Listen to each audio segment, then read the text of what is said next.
Hi friends, welcome to Marwa'sRecipes.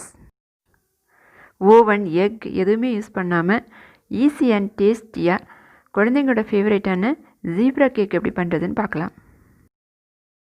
ஒரு mixie ஜாரில் ஒரு கப் பவுடர் பண்ண சுகர், அப்புறமா ஏதாவது ஒரு வெஜிடபிள் ஆயில் ஒரு கப்பு, அரை டீஸ்பூன் வெண்ணிலா எசன்ஸ், அதோட ஒரு கப் மில்க் எல்லாம் ஆட் பண்ணி 1 மினிட் நல்லா அடித்து எடுத்துக்கலாம்.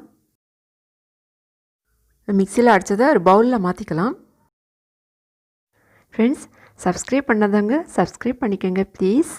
அதோட பெல் பட்டன் ப்ரெஸ் பண்ணிவிட்டு ஆல் செலக்ட் பண்ணிக்கோங்க. இப்போ 2 கப் மைதா எடுத்துக்கலாம். அதில் அரை டீஸ்பூன் பேக்கிங் சோடா, அப்புறமா 1 டீஸ்பூன் பேக்கிங் பவுடர் சேர்த்துட்டு நல்லா சலித்து எடுத்துக்கணும். இப்போ மாவு நல்லா சலித்து எடுத்தாச்சு. இனி முதல்ல மிக்சியில் அடித்து வச்சுருந்தோம்ல, அதை மாவு கூட சேர்த்துக்கலாம். இனி ஒரு விஸ்கு வச்சு கட்டி இல்லாமல் நல்லா கலந்து விட்டுக்கலாம். கேக் பேட்டர் இப்போ ரெடி ஆகிடுச்சு. இந்த அளவுக்கு லூஸாக இருக்கிற மாதிரி ரெடி ஆகிக்கணும். இனி 2 பவுலில் பாதியாக பிரித்து எடுத்துக்கணும். இப்போ ஒரு பாதியில் 2 tablespoon cocoa powder add பண்ணிக்கணும். இப்போ நல்லா மிக்ஸ் பண்ணி விட்டுக்கணும்.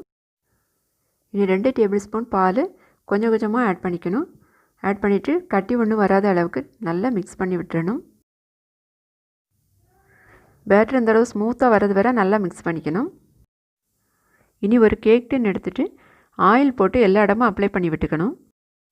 கேக் டின் இல்லைன்னா சாதாரண ஸ்டீல் பிளேட் எடுத்துக்கலாம். இனி பட்டர் பேப்பர் போட்டுட்டு ஆயில் அப்ளை பண்ணிக்கலாம். பட்டர் பேப்பர் இல்லைன்னா 1 ஸ்பூன் மைதா மாவு எடுத்துகிட்டு எல்லா இடமும் ஸ்ப்ரெட் பண்ணி விட்டால் போதும். இப்போ கேக் பேட்டர் ரெடி பண்ணி வச்சுருக்குறோம்ல, அது ஒரு டேபிள் ஸ்பூனில் எடுத்துகிட்டு முதல்ல ஒரு லேயர் விடணும்.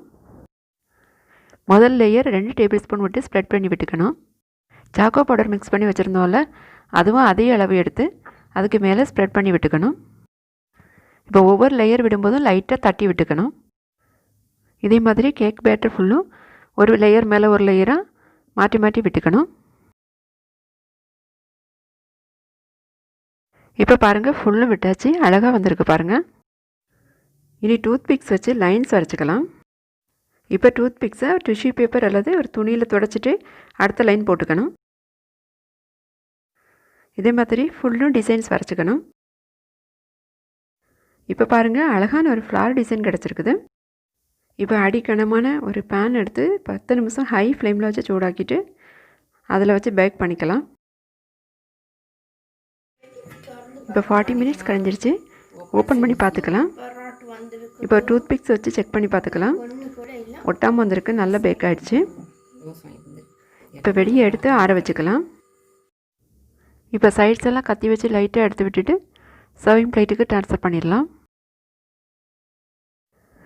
அருமையாக ஜீப்ரா கேக் ரெடி ஆகிடுச்சு. இனி என்ன டேஸ்ட் பண்ணி பார்க்குறது தான். இப்போ கட் பண்ணிக்கலாம். ரொம்ப சாஃப்டாக டேஸ்டியாக இருக்குது. ஃப்ரெண்ட்ஸ், நீங்களும் ட்ரை பண்ணி பார்த்துட்டு கமெண்ட் பண்ணுங்கள். தேங்க்யூ.